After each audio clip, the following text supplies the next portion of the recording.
Part two में कांग्रेस की जो पांचवी बात है कि कांग्रेस की एक हिस्टोरिकल प्रॉब्लम क्या है, कांग्रेस की सबसे बड़ी स्ट्रेंथ थी उसकी वीकनेस बन गई है।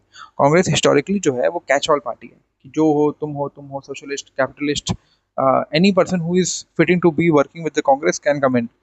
अब यानी हर आइडियोलॉजी के लोग एक ही छत के नीचे आ गए। जब तक पावर थी सब साथ रहे और सबको अच्छा भी लग रहा था वो चीज़। जब पावर कम होती है तो कॉन्ट्रडिक्शंस जो है वो बाहर आने लगते हैं। साइकोलॉजिकल ग्लू जो है वो कमजोर पड़ जाता है।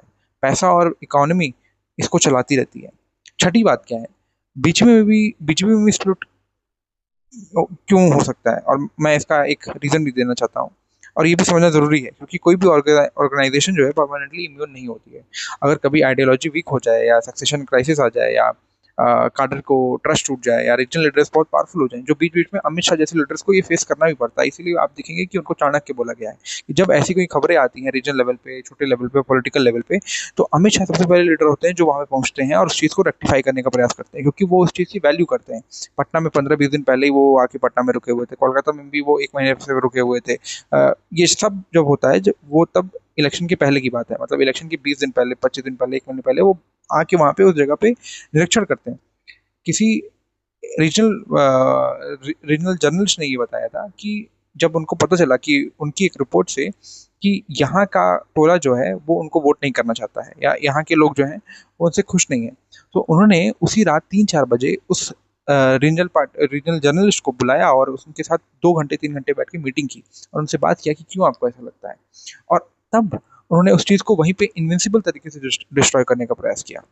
तो आप जो इंस्टीट्यूशन लेवल के लोग हैं ना वो जानते हैं कि मैं बड़ा नहीं हूँ, मेरा संस्था बड़ा है। ग्रास रूट लेवल पे जो आरएसएस के लिए उन्होंने काम किया था उनको एक मकसद के लिए तैयार किया था।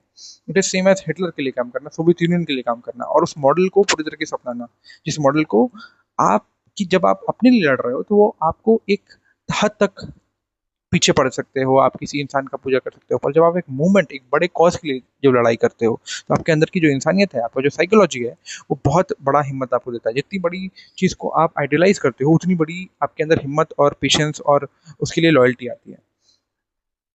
सबसे गहरी साइकोलॉजिकल लाइन, और जो मैं इस बात के साथ अंत कर दूंगा, कांग्रेस और भाजपा का डिफरेंस को एक सेंटेंस में अगर किसी को समझना है तो कांग्रेस के कई लीडर्स पार्टी को अपनी पॉलिटिकल व्हीकल के रूप में देखते रहे हैं और बीजेपी के कई लीडर्स खुद को पार्टी के व्हीकल के रूप में देखते रहे हैं।